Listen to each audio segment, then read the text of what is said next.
नमस्कार, माधव ॲस्ट्रोलॉजी या आपल्या यूट्यूब चॅनलमध्ये आपल्या सर्वांचं स्वागत आहे। आज या व्हिडिओमध्ये आपण गृहप्रवेश आणि वास्तुशांती कार्यक्रमासाठी ऑक्टोबर 2025 आणि नोव्हेंबर 2025 या महिन्यांमध्ये कोणकोणते शुभ मुहूर्त आहेत त्याबद्दलची माहिती करून घेऊया। जेव्हा आपण नवीन घर बांधतो, नवीन घरामध्ये राहायला जाण्यापूर्वी घराची वास्तुशांती केली जाते, गृहप्रवेश विधी केला जातो। मग यासाठी शुभ मुहूर्त असणं गरजेचं आहे। तर ते कोणकोणते मुहूर्त आहेत ते आपण पाहूया। तर या ऑक्टोबर महिन्यामध्ये 23 ऑक्टोबर 2025 गुरुवार आहे, खूप चांगला दिवस आहे। त्यानंतर 24 ऑक्टोबर 2025 लगेच दुसरा दिवस सुद्धा खूप चांगला आहे, शुक्रवार आहे। त्यानंतर 30 तारखेला पुढील मुहूर्त आहे, 30 ऑक्टोबर 2025 गुरुवार आहे। त्यानंतर 31 ऑक्टोबर 2025 शुक्रवार आहे। असे हे ऑक्टोबर महिन्यातील वास्तुशांतीचे गृहप्रवेश वास्तुशांतीचे शुभ मुहूर्त आहेत। आता यानंतर आपण नोव्हेंबर महिन्यामध्ये बघूया। आता आपण जर आपल्या हिंदू पंचांगानुसार जर पाहिलं तर हे कार्तिक महिन्यातील मुहूर्त आहेत। कार्तिक महिना नवीन घरासाठी वास्तुशांतीसाठी खूप असा चांगला असतो। कार्तिक, मार्गशीर्ष असे खूप चांगले शुभ मुहूर्त आहेत। 1 नोव्हेंबर 2025 शनिवार आहे या दिवशी। त्यानंतर 3/11 म्हणजे 3 नोव्हेंबर 2025 सोमवार आहे। त्यानंतर 10 नोव्हेंबर म्हणजे मध्ये बराच गॅप आहे, 10 नोव्हेंबर 2025 या दिवशी सोमवार आहे। त्यानंतर 12 नोव्हेंबर 2025 बुधवार आहे। त्यानंतर 15 नोव्हेंबर 2025 शनिवार आहे।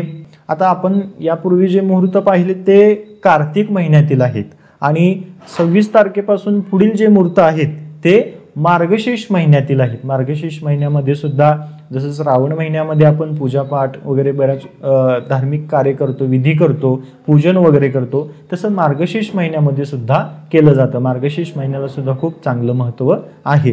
आता या मार्गशीर्ष महिन्यामध्ये पहिला मुहूर्त आहे 26 नोव्हेंबर 2025 बुधवार आहे।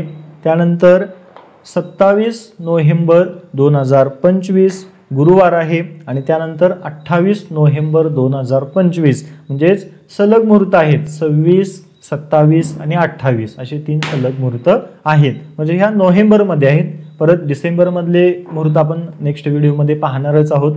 तर असे हे गृहप्रवेश आणि वास्तुशांती कार्यक्रमाचे ऑक्टोबर आणि नोव्हेंबर महिन्यातील मुहूर्त आहेत।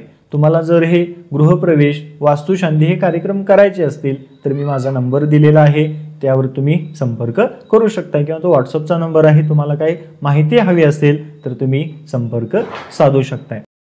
जेव्हा आपण नवीन घर बांधतो, नवीन घरामध्ये प्रवेश करतो, तेव्हा ही वास्तुशांती गृहप्रवेश या विधी केले जातात। मग यामध्ये गणपती पूजन असतं, मातृका पूजन असतं, वास्तुमंडल पूजन असतं, म्हणजे वास्तूशी संबंधित ज्या देवता आहेत, दिशांच्या देवता आहेत त्यांचं पूजन केलं जातं। वास्तुपुरुषाची स्थापना केली जाते।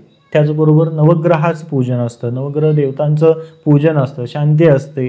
त्याचबरोबर सर्वतोभद्र मंडल पूजन असतं, क्षेत्रपाल पूजन असतं। अशा बऱ्याच विधी त्यामध्ये आपल्याला पाहायला मिळतात। वास्तुपुरुषाची स्थापना केली जाते, त्याचबरोबर अग्नीची स्थापना, हवन केलं जातं, यज्ञ केला जातो, त्याचबरोबर नैवेद्य अर्पण केले जातात, भूमीची पूजा सुद्धा केली जाते। बऱ्याच ठिकाणी त्यामध्ये आपल्याला वेगवेगळे बदल सुद्धा पाहायला मिळतात। काही ठिकाणी वास्तुशांती बरोबर सत्यनारायणाचं पूजन सुद्धा केलं जातं। आम्ही आमच्या भागात जर पाहिलं, सांगली, सातारा, कोल्हापूर या भागात जर पाहिलं तर वास्तुशांती आणि सत्यनारायण पूजन असं एकत्रितच घेतलं जातं किंवा आदल्या दिवशी वास्तुशांती आणि दुसऱ्या दिवशी सत्यनारायणाचं पूजन केलं जातं। आता त्यामध्ये असंही शास्त्र आहे की वास्तुशांती आणि सत्यनारायण एकत्रित केलं जात नाही, तर तसं काही नाही। वास्तुशांतीचा विधी पूर्ण झाल्यानंतर त्याच दिवशी तुम्ही सत्यनारायणाचं पूजन करू शकताय किंवा दुसऱ्या दिवशी सत्यनारायणाचं पूजन करू शकताय। जर तुम्हाला गृहप्रवेश, वास्तुशांती किंवा इतर कोणतीही जनन शांती असेल, ग्रह शांती असेल, नवग्रह शांती असेल, नक्षत्र शांती, योग शांती किंवा तुम्हाला जन्मपत्रिका तयार करायची असेल, पत्रिका पाहायची असेल, गुणमेलन वगैरे असेल, पत्रिकेतील दोष वगैरे बघायचे असतील तर मी माझा नंबर दिलेला आहे, त्यावरती तुम्ही संपर्क साधू शकताय किंवा व्हॉट्सअपचा आहे तो नंबर, व्हॉट्सअपवरती मेसेज सुद्धा करू शकताय। धन्यवाद।